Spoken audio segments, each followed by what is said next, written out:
Giselle, Ma'am Lynette, andito na po yung mga polis. Salamat. Ma'am Giselle, ma'am, magandang araw po. Magandang araw naman, Chief. Meron bang update? Ma'am Giselle, meron po kaming nakausap na nakakita sa sasakyan na bumangga sa kotse ni Doc RJ. Nag-match po ang description niya. Maliban lang po sa plate number. Wala pong plakang sasakyan. Malamang tinanggal po ito. Nakita ba nila kung sino yung bumangga sa kanila? Opo, lalaki. Moreno, matangkad. Pero hindi po nila namukhaan dahil nakasuot po ng hoodie at meron pong cap. Moreno? Matangkad? Hindi kaya si Carlos yun? Ma'am Giselle, kung si Carlos nga yun, kailangan mahuli natin kagad siya. Dahil sigurado ako hindi titigil yun hanggat hindi namamatay si RJ. Walang iya siyang hayop siya. Hayop talaga yung baliw na yan. Nadamay pa yung anak ko dahil sa kabaliw niya. Dapat mamatay na siyang hayop siya. Chief, gawin niyo po lahat para matagpuan niyo kung sino man siya. Nakakaso po kayo, ma'am.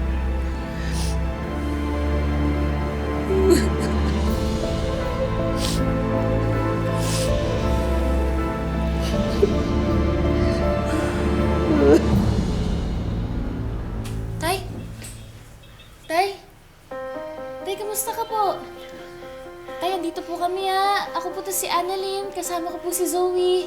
Dito ka po ngayon sa Apex. Okay ka lang po ba? May kailangan ka po? Gusto mo, tawagan ko po si nanay? Annalyn! Pwede ba? Huwag mo nang stressin si Dad. Kakagising lang eh. Ang dami mo nang tinatanong. Right now, he needs to rest. Para ma-process niya yung nangyari.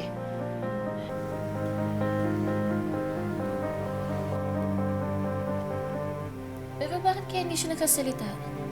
Hindi ko alam. Pwede bang maging masaya ka na lang na gising na siya? Zoe, kung ipa-check kaya ulit natin si tatay.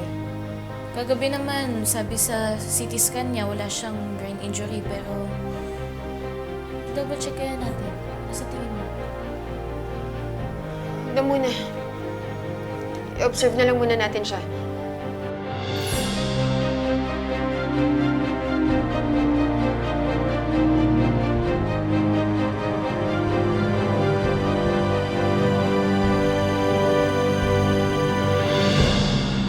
Madam, delivery po para sa inyo.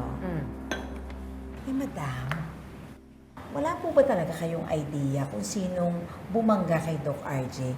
Kasi alam nyo, ang chika-chika ng mga marites, kayo daw. I forgo the opportunity to defend my innocence in a question and answer portion. I leave it up to the mga marites to decide whether I'm guilty or not guilty. Narinig ko na yan somewhere. Isa pa, kilala ko naman kung sinong gumawa nun eh. Iisang tao lang ang may galit kay RJ. Sino yan, madam?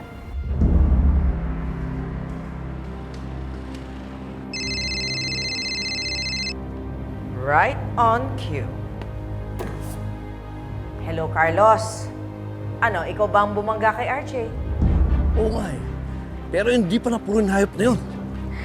Pero at least natuluyan mo ang target ko. Ganun ba? Sino si Justin? Oh! That's why I owe you a huge favor. Kung ganun, may pabor ako sa'yo. Ano? Patayin mo si RJ hanggat may pagkakataon ka pa. Hello? Hello? Hindi kita marinig. Ang sabi ko, patayin mo si RJ. Hello, Mungira! Hello, Mungira!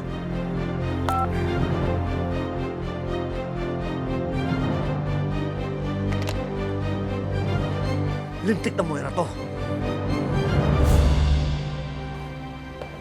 Madam, anong sabi? Walang hiyang Carlos na yan. Inutosan ba naman akong patayin si RJ? Naku, grabe na rin naman to si Doc Carlos, no? Eh, pero madam, Hindi ka ba natatakot? Kasi baka balikan ka ni Doc Carlos dahil hindi mo siya sinunod. At saka, baka mamaya, sabihin niya kay Doc RJ, yung sikreto niyo ni Zoe. Naku, Ma'am. He can try, but he can't succeed. Bukod sa fugitive siya, may bodyguard na si RJ. Eh, nabangga nga niya si Doc RJ, di ba? Eh di, dadamihan kong bodyguard ni RJ. At kapag pinilit pa niyang ibulgar ang sikreto namin ni Zoe, ako na mismo papatay sa kanya.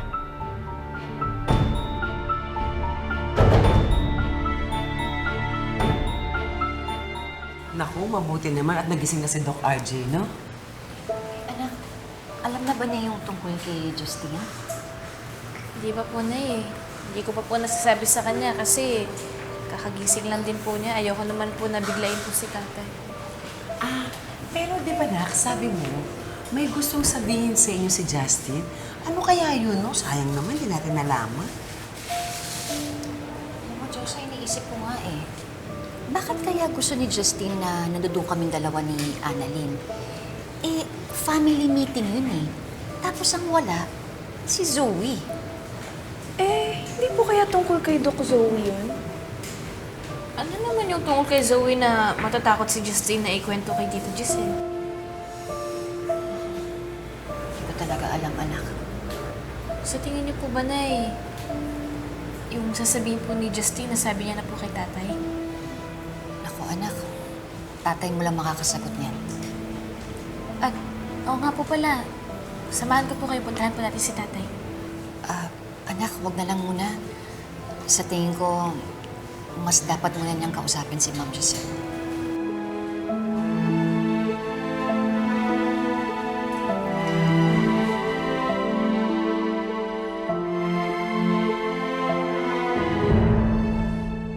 You made me so happy. Thank you. And tama ka. We're just starting again. Restart. So from here on, promise. No more secrets. No more lies. Okay. See you later.